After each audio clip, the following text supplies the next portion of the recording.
Outside of certain evangelical circles, you'd be hard-pressed to find anyone these days who believes in witches. Yet belief in these malevolent practitioners of the black arts was once quite common here in the good old US of A. In the early colonies, many women and men were arrested, tried, convicted, and executed for that bogus practice. Each and every one of those unfortunates was innocent, of course, but that didn't save them. Ignorance and hysteria, backed by the power of government and the church, which were essentially one and the same at the time, condemned them just the same. It's a hard lesson we should have learned, but didn't. Though the Founding Fathers tried to erect a wall between church and state to preclude this kind of insanity, that concept has been under attack for some time now. The Christian nationalist movement is very intent on removing that barrier forever, but that's not what I want to talk about today. I'm sure you were taught about the Salem witch trials in school, but what you probably are not aware of is that concurrently with believing in witches, many New Englanders were just as scared of vampires.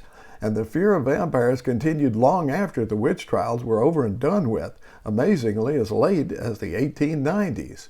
Again, ignorance was the culprit. Even though the germ theory of disease was pretty well established by then, it had yet to be applied to tuberculosis, or consumption as the ailment was known then. This pernicious wasting disease usually struck members of the same family, leading the superstitious and uneducated to believe a dead family member had become a vampire and was preying on their kindred.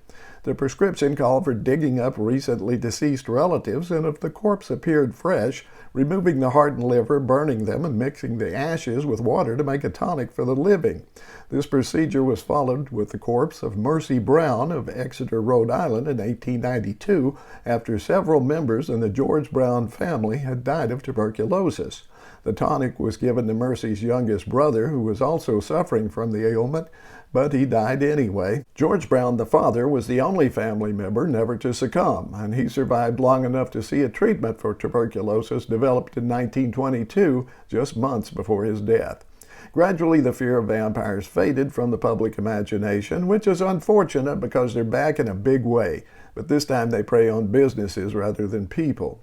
We don't call them vampires now, of course. We call them hedge funds and private equity firms, but the term vampire describes exactly what they are. Like the vampires of old, these upstart bloodsuckers search out healthy victims. Businesses like Jo-Ann Fabrics, Toys R Us, Kmart, and Sears drain the financial lifeblood out of them by selling off assets, reducing staff to a bare minimum, saddling them with debt, and driving them into bankruptcy. Often these businesses are acquired in leveraged buyouts using high-interest loans, which are then repackaged as investment instruments. Yep, just like the worthless mortgage debt packages that brought on the Great Recession. Only now they're marketed to pension funds instead of banks, so anyone expecting a pension should be afraid, very afraid. Like the banks, savings and loans, and insurance companies before them, when they fail, big investors will be bailed out, but the pensioners won't be. As an example, I've been noticing big changes in my local Walgreens drugstore lately. Workers who've been around for years suddenly started disappearing, and the store seems to be getting by with just a skeleton crew.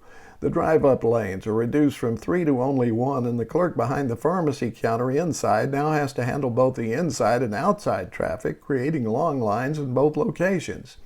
There's only one pharmacist on duty, so they close the pharmacy for an hour at lunchtime every day, and sometimes close the entire store hours early. I recognized the symptoms, and sure enough, when I looked it up, I found Walgreens has been acquired by the private equity firm Sycamore Partners. Somebody should call a priest, because I'm sure last rites will soon be in order.